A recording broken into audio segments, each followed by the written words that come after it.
Hello everyone, a warm welcome to new YouTube video. I hope you are all fine and safe and your preparation is going great. This side Manpreet and you are watching IELTS Fever channel. In this video, I am gonna share with you another latest QCAR topic. Describe a time when you were late and you should say when was it, why were you late, and how you felt about being late.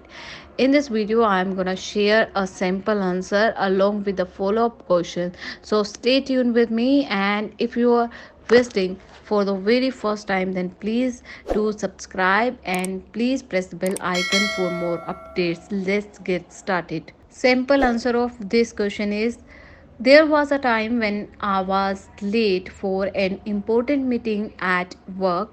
It was a meeting with my company's CEO and other executives, and I was the one who was responsible for presenting the result of a project I had been working on for several months.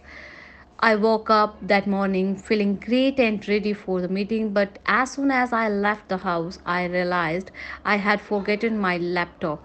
I had to go back to get it, and by the time I arrived at office, the meeting had already started and I was almost half an hour late. कहते एक time था कि जब मैं important meeting के लिए जो है लेट हो गया था। मेरी मीटिंग थी मेरी कंपनी सीईओ और अदर मेंबर्स एग्जीक्यूटिव्स के साथ, एंड मेरे ऊपर जो है सारी रिस्पॉन्सिबिलिटी थी उस प्रेजेंट करने की, उस प्रोजेक्ट को जिस पर मैं पिछले कुछ महीनों से काम कर रहा था। आई वोक अप, मैं बहुत जल्दी उठा मॉर्निंग में और रेडी भी हो गया। जैसे ही मैंने घर को छोड़ा तो मुझे रियलाइज़ हुआ कि मैंने अपना लैपटॉप छोड़ दिया है और वो लेने के लिए मुझे वापस जाना ही पड़ा क्योंकि सारा डाटा उसमें था।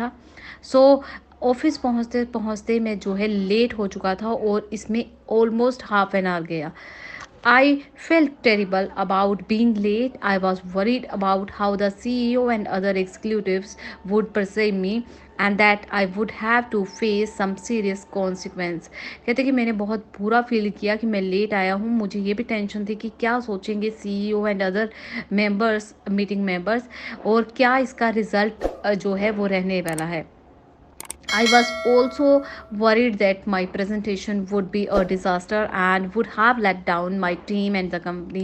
और मैं इसलिए भी टेंशन में था कि मेरी जो प्रेजेंटेशन थी वो बिल्कुल बेकार हो चुकी है और मेरी टीम और मेरी कंपनी को जो है मेरी वजह से शर्मिंदा होना पड़ेगा और जो उनका काम है वो निंदा जाएगा। As I walked into the conference hall, I could feel the eyes of executives on me and I could tell they were not happy. मुझे जैसे ही मैंने एंट्रेंस रूम यानी कि कॉन्फ्रेंस रूम में पैर रखा तो मुझे ऐसा लगा कि सबकी नज़र जो है मुझ पर थी और वो मुझसे खुश नहीं थे। Despite my worries I manage to pull my self together and present my project as best as possible. कहते इन सारी टेंशन के बावजूद मैंने अपने आप को मैनेज किया, अपनी स्ट्रेंथ को गैदर किया एंड प्रेजेंट की प्रेजेंटेशन। और to my surprise, the CEO and other executive were impressed by my work and completed and commended me for my dedication and hard work. उन्होंने क्या किया, वो बहुत खुश हुए, इम्प्रेस्ड हुए और उन्होंने मेरी अप्रिसिएशन की, मेरे काम की और मेरे डेडिकेशन की। They also forgave me for being late and told me they understood that things happens and that everyone makes mistake. उन्होंने मुझे माफ़ कर दिया कि मैं लेट आया था और उन्होंने ये भी कहा कि हम समझते हैं कि ये चीज़ें होती हैं और हर इंसान जो है वो गलती करता ही करता है। In the end, I was grateful for the experience. Being late taught me the importance of time management and that I need to be more organized and proactive in the approach to the work. It also taught me that sometimes things don't always go according to the plan, but that it is possible to overcome obstacles and to be successful even in the face of adversity. कहते हैं कि इससे मुझे बहुत कुछ सीखने को मिला कि टाइम मैनेजमेंट किस तरह से होती है, किस तरह से ऑर्गेनाइज करना है थिंग्स को और किस तरह से पहले से ही प्रोएक्टिव रहना है अपने काम को लेकर, और ये नहीं कि ये भी सिखाया कि हर चीज़ें जो है वो अपने प्लान के अकॉर्डिंग नहीं होती, किस तरह हमें मुश्किलों से आगे निकल कर उन पर ओवरकम करके सक्सेस हासिल करनी होती है। So this is the simple answer of this cue card, being late. I hope कि आपको ये सैम्पल आंसर अच्छा लगा हो। If yes then please comment करके लिखिएगा कि येस हमें अच्छा लगा। आप इस तरह के सैंपल और लेकर आइए, और किस तरह के सैंपल्स या किस क्यू कार्ड के सैंपल आंसर आपको चाहिए प्लीज़ कमेंट सेक्शन में ज़रूर लिखिएगा। अब डिस्कस करते हैं इसके follow up questions. First follow up question is what excuses do you use when you were late. कहते हैं कि इस तरह के एक्सक्यूजेज जो हैं जो आप यूज़ करते हो जब आप लेट होते हो। And answer of this question is some common excuses I use when running late are traffic, oversleeping, getting stuck in an unexpected situations, or simply losing track of the time. I try to be honest and explain my tiredness clearly, but I also apologize for any inconvenience caused and assure the person I am meeting that I am on my way, will do my best to make up for the lost time. कहते हैं कि कुछ इस तरह के examples, कुछ इस तरह की एक्सक्यूज़ हैं कि जैसे ट्रैफिक हो गया, ओवर स्लीपिंग हो गई, या मुझे कुछ ऐसी सिचुएशन में फंस गया जहाँ से मैं निकल नहीं सकता था। बट मैं ट्राई करता हूँ कि ऑनेस्टली मैं उन्हें अपनी क्लियर सिचुएशन बता सकूँ। उनसे माफ़ी भी मांगता हूँ कि मैं गलत था, या मैं गलत हो गया, या मैं लेट हो गया इस इन कॉन्सिक्वेंस को लेकर। सो मैं अपना बेस्ट देता हूँ। नेक्स्ट क्वेश्चन है what excuses do people have when they were late. किस तरह के एक्सक्यूजेज जो है लोग बनाते हैं जब वो लेट होते हैं। People often have a variety of excuses when they are late. बहुत से ऐसे एक्सक्यूजेज हैं जो लोग बनाते हैं जब वो लेट होते हैं। Some common excuses include traffic, oversleeping, forgetting something important, unexpected events in emergency, public transportation issue, car problem, poor time management, and so on. Some people might also make excuse about work, health issues. However, being late can still have negative consequences regardless of the reason. It is important to take responsibility for one's action and try to be on time in future.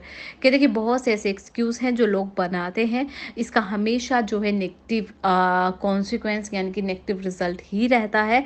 और ये important है कि एक person को जो भी वो action कर रहा है उसके लिए रिस्पॉन्सिबल रहना चाहिए। नेक्स्ट क्वेश्चन है are you good at organising time. क्या आप गुड हैं ऑर्गेनाइजिंग करने में टाइम को। And answer is yes, I am quite good at organising my time. I prioritize my task and make sure to allocate enough time for each one. I also set realistic deadlines for myself and make sure to stick to them. कहते हैं कि मैं बहुत organised हूँ अपने time को लेकर। मैं प्रायोरिटाइज करता हूँ my work and my task को, कि मैं प्रायोरिटी देता हूँ कि कौन सा काम पहले करना है कौन सा नहीं। उसी तरह से उन्हें एलोकेट करता हूँ, मैनेज करता हूँ या करती हूँ।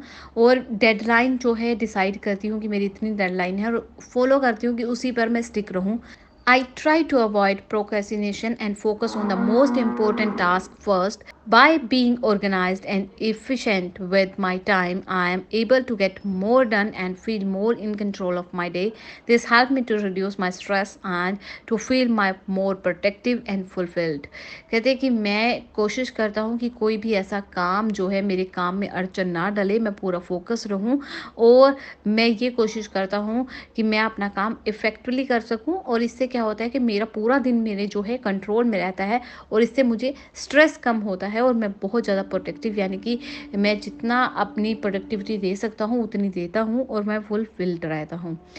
Next question is how do you usually organise time. किस तरह से आप अपने टाइम को ऑर्गेनाइज करते हैं। This is the last question जो मैं आपके साथ शेयर कर रही हूँ। इससे ज़्यादा क्वेश्चन अगर आपको देखने हैं तो आप वेबसाइट पर हमारी जाकर विजिट कर सकते हो। How do you usually organise time. I usually organise my time by creating to do list every day. I prioritize my task based on their urgency and importance and allocate enough time for each one. I also try to break down bigger tasks into smaller, more manageable ones.